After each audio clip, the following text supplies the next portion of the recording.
প্রত্যেকটা সীমান্ত হত্যাই হত্যা, প্রত্যেকটা সীমান্ত হত্যাই আমাদের সার্বভৌমত্বের জন্য হুমকি। মাননীয় স্পিকার, একজন প্রতিমন্ত্রীর সেই খ্যাতির বিড়ম্বনা আমরা দেখতে পাচ্ছি।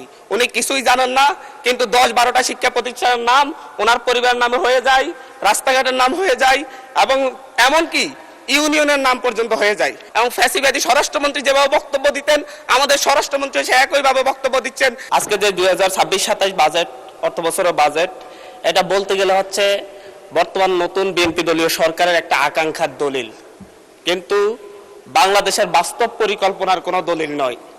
কারণ বাজেটে যে পরিমাণ বাজেট ধরা হয়েছে, সেই লক্ষ্যমাত্রা পূরণ করতে কোনো প্রকারে সরকারের পক্ষে সম্ভব হবে না। সরকার এই জায়গায় রপ্তানি প্রবৃদ্ধি ধরেছে 7.9%, কিন্তু গত বছরও রপ্তানি প্রবৃদ্ধি ছিল 7.4%। গত এক বছরে রপ্তানি আয় বাংলাদেশে গত 6 মাসে রপ্তানি আয় সর্বোচ্চ গত 10 বছরের মধ্যে সবচাইতে বেশি কমেছে, কিন্তু সরকার এই জায়গায় 7.9% প্রবৃদ্ধি, রপ্তানি প্রবৃদ্ধি ধরে মূলত হচ্ছে বাস্তবতাকে অস্বীকার করেছে। সরকার রাজস্ব আয়ের লক্ষ্যমাত্রা ধরেছে 2025-26 অর্থ বছর লক্ষ্যমাত্রা ধরেছে 6,95,000 কোটি টাকা 26-27 অর্থ বছরে, এবং 25-26 অর্থ বছরে সেই লক্ষ্যমাত্রা ছিল হচ্ছে 5,95,000 টাকা। ফার্ম ফ্রেশ পাস্তুরিত তরল দুধ, দেশি ভালো দুধ। 5,95,000 কোটি টাকা, কিন্তু এই রাজস্ব আয় লক্ষ্যমাত্রা রাজস্ব আদায়ের ক্ষেত্রে সরকার মাত্র 4 লক্ষ কোটি টাকায় এই বছরের মধ্যে আদায় করতে পারবে বলে সম্ভব মনে হচ্ছে। এই ক্ষেত্রে বাজেটে ঘাটতি দেখা যাবে প্রায় 4 লাখ কোটি টাকা।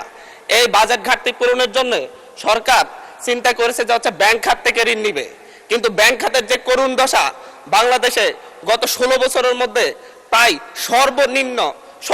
সর্বোচ্চ নিট ঘাটতি দেখা দিয়েছে বাংলাদেশের ব্যাংকিং খাতে। সরকার ঋণ নিবে বৈদেশিক খাত থেকে। বৈদেশিক খাতে বিশ্বের যে বৈদেশিক লেনদেনের ক্ষেত্রে দেখা যায় যে 2023 সালে সারা বিশ্বে $232 বিলিয়ন বৈদেশিক ঋণের লেনদেন ঘটেছে, যেটা 2025-26 অর্থ বছরে এসে $153 বিলিয়ন নেমে এসেছে। সরকার যে 1,05,000 কোটি টাকা বৈদেশিক ঋণ নিবে বলে চিন্তা করেছে, সেই ক্ষেত্রে বৈদেশিক ঋণ নেওয়ার ক্ষেত্রেও প্রায় মিনিমাম 50,000 কোটি টাকার ঘাটতি দেখা দিবে। মাননীয় স্পিকার, সরকার করমুক্ত আয় সীমা ধরেছে 3,75,000 কোটি টাকা। করমুক্ত আয় সীমা ধরেছে ব্যক্তির ক্ষেত্রে 3,75,000 টাকা প্রতি বছরে, কিন্তু প্রতি মাসে যদি আমরা গড় আয় দেখি 31,275 টাকা। একজন মধ্যবিত্ত পরিবারের লোক যদি হচ্ছে ঢাকায় বসবাস করে বা ঢাকার আশপাশের কোনো জায়গায় বসবাস করে, তার বাসা ভাড়া বাবদ তাকে মিনিমাম 15,000 টাকা তাকে পরিশোধ করতে হয়। গ্যাস বিল, বিদ্যুৎ বিল সব মিলে তাকে আরো 7,000 টাকা, 7 থেকে 8,000 টাকা পরিশোধ করতে হয়। যদি 5 জনের পরিবার হয়, তার খাবার দাবারের জন্য মাত্র আর 8 থেকে 10,000 টাকা থাকে। মাননীয় স্পিকার, এই ক্ষেত্রে মূলত এই বাজেট এবং হচ্ছে সরকার যেভাবে করমুক্ত আয় সীমা বাড়াই নাই, মাত্র 25,000 টাকা বাড়িয়েছে, এটা মধ্যবিত্তের উপর এক ধরনের চাপ সৃষ্টি করবে। সরকার খাদ্য নিরাপত্তা নিশ্চিতের ক্ষেত্রে বারবার বলেছে খাদ্য নিরাপত্তা নিশ্চিত করবে, কিন্তু সেই ক্ষেত্রে এডিপি বরাদ্দ, কৃষি বরাদ্দ 7.7% থেকে নেমে 3.6% নির্ধারণ করা হয়েছে। এর মধ্য দিয়ে বাংলাদেশ মারাত্মক খাদ্য নিরাপত্তার হুমকির মুখে পড়বে। পাশাপাশি হচ্ছে বাংলাদেশের খাদ্য উৎপাদনের পরে যে মধ্যস্বত্বভোগীরা যে পরিমাণ সাদাবাজ এবং হচ্ছে সাদাবাজদের মাধ্যমে এবং মধ্যস্বত্বভোগীদের মাধ্যমে 10 টাকার পণ্য যেভাবে 70 টাকায় রূপান্তরিত হয়, সেটা বন্ধ করার ব্যাপারে, নিয়ন্ত্রণ করার ব্যাপারে সরকারের কোনো পদক্ষেপ আমরা লক্ষ্য করতেছি না। মাননীয় স্পিকার, আমরা আজকে এই 24 পরবর্তী এই সংসদে এসে আমরা একটা খ্যাতির বিড়ম্বনা দেখতে পাচ্ছি। মাননীয় স্পিকার, সর্বশেষ এরকম খ্যাতির বিড়ম্বনা দেখা গিয়েছে এবং শেখ মুজিবুর রহমানের ক্ষেত্রে। যেদিকে তাকিয়েছে শিক্ষা প্রতিষ্ঠানের নাম বলেন, বিশ্ববিদ্যালয়ের নাম বলেন, রাস্তাঘাটের নাম বলেন, সব শেখ মুজিবুর রহমানের নামে। শেখ মুজিবুর রহমান মৃত ছিলেন, উনি হয়তো জানতেন না ওনার নামে সব জায়গায় এত কিছুর নামকরণ করা হয়েছে, কিন্তু আমাদের এই সংসদে একজন প্রতিমন্ত্রীর সেই খ্যাতির বিড়ম্বনা আমরা দেখতে পাচ্ছি। উনি কিছুই জানেন না, কিন্তু 10-12টা শিক্ষা প্রতিষ্ঠানের নাম ওনার পরিবারের নামে হয়ে যায়, রাস্তাঘাটের নাম হয়ে যায়, এবং এমনকি ইউনিয়নের নাম পর্যন্ত হয়ে যায়। এটা একটা মিরাকল। মাননীয় স্পিকার, আমরা এমন এক মিরাকল সংসদে আছি যে সংসদে আমরা প্যাসিবাদকে উৎখাত করে আমরা এই সংসদে এসেছি, সকলেই কম বেশি নির্যাতিত হয়েছে।